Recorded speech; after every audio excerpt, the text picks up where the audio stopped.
Hello book friends, welcome back to my channel, The Book Judge. I wanted to let you know I think I'm going to keep my Book Judge channel to read books you suggest, but I'm also going to start a secondary YouTube channel called Shelf Worth. We have a few days left in February. I would like for you to use the rest of this month to read these books and keep them on your shelf. Build your own library. Maybe that's what my YouTube channel should be called. Let's get started. Let's read these books. Let's keep them for posterity's sake. Pass them on to your children and your grandchildren. They may not have good literature in the next 5, 10, 20, 30, 40 years. We want them to know the truth about things that happen in this world. So today we're going to take a look at the world wars, we're going to take a look at the Cold War, and we're going to take a look at how it's still affecting us today. Book number 1, Fallout by Steve Sheinkin. As you know, if you followed me for any time, Steve is one of my favorite authors. This has won an award and it's worth it. It's a thick book, it's a quick read. This book talks about all the espionage, all the things that happened that kept us from blowing each other up. Steve Sheinkin takes copious notes. You'll find him in the back. He does tremendous research. He is one of the best writers in America today. Get this book. It's a quick read, and boy, it will have you on the edge of your seat, even if you know how it turns out. I think guys will especially love it, but if you have a history lover in your family, in your friend group, get this book and start a book club with it. It's just that good. It is so suspenseful and so well written and so factual, and with so many other books suggested in the back, I want you to have this book on your shelf. I'm saving it for posterity's sake. It's making it into my own personal library. Book number 2, Born to Fly, also by Steve Sheinkin. I can't help it. I love this author. He does his homework. This is an incredible book, and I'm surprised it hasn't won an award. It talked about the early years of aviation and how women wanted to be involved and how it was such a social stigma for women to take on what was considered a man's field. And then it leads us into the WASPs, which helped in World War II, the women aviators who flew planes back and forth to different camps, who tested the planes before they were used in the war. This is a fascinating book about Amelia Earhart and all of her cohorts, what may have happened to her. What an incredible story this is. Steve Sheinkin covers every woman aviator who is famous. Steve Sheinkin does his homework, and there are copious notes in the back, again, like all of his books, and all the facts are there, and all kinds of resources I never thought of accessing, he does. Grab this book for the ladies, the girls, the young women in your life, and even if you have somebody who's not a woman who loves history and who loves planes and who loves studying how World War II came about, this would be a great book club book for them. Get it today. Book number 3, also by Steve Sheinkin. If you read no other book in 2024, read this one. Steve Sheinkin. Nobody can hold a candle to him. The copious notes he takes, the excellent research he does, it's all listed in the back, and he tells you how he has to go after some of his information to get the whole story. He accesses files from the Library of Congress, and he uses the Freedom of Information Act to get the notes and the know-how and the download on how these events took place. This book had me on the edge of the seat. Even though it might seem big and intimidating, it's not. It's a quick read, and you have got to know how it ends. Get Impossible Escape today. What a thriller. What a read. You will not regret it. It is shelf-worthy. Book number 4, Blackbird Girls. I read this book when it first came out, and I have purchased several copies since. This is about the 1986 event Chernobyl, but it's not just about this. There is a backstory going on with World War II. So while you think this might be a book for girls, and girls will love it, it would be a great way to introduce them to World War II and what life was like behind the Iron Curtain. I could not put this book down the first time I read it or the second time, even though I knew the outcome. This book is fairly thick, but it reads quickly, and I loved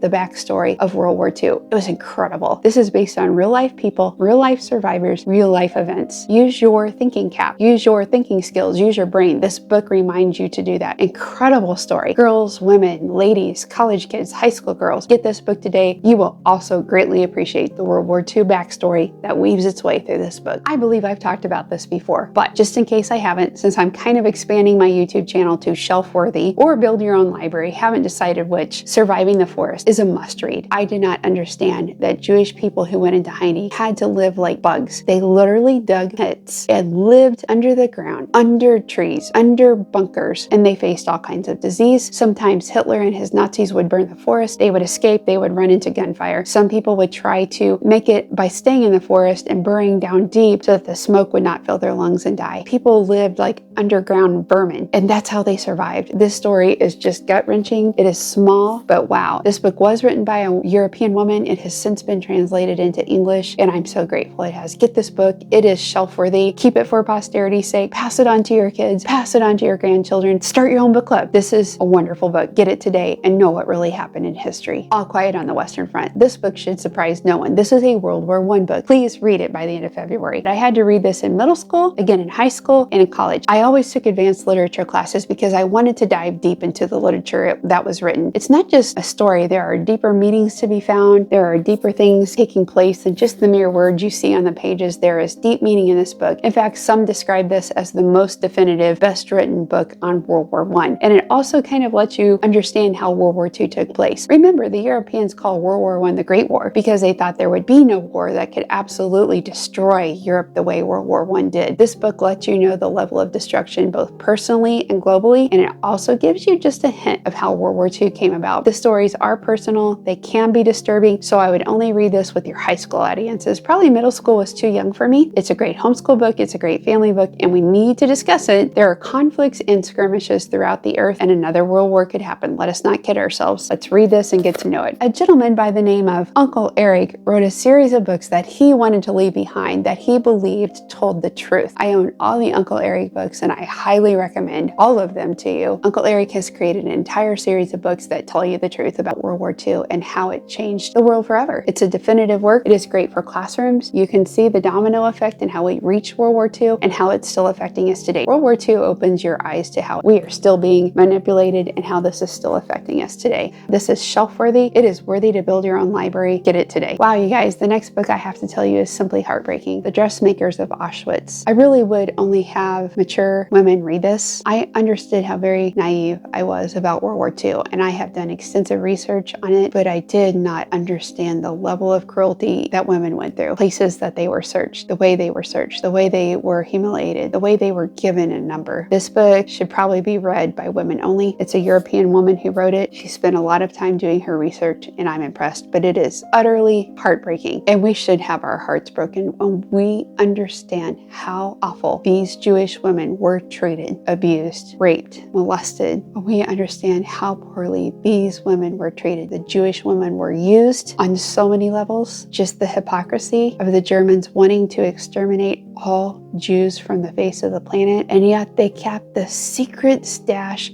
of Jewish people with special skills to continue to make their coats, their boots, their dresses, their fashion. These women were used on every level, and you do need to know the heartbreak, the heartache, and the pain. It was their sewing skills that kept these women alive and together. They sewed for the very enemies who used, abused, and stole from them on every level. I can hardly speak about this book without crying, but what a read. And finally, book friends today, Port Chicago 50.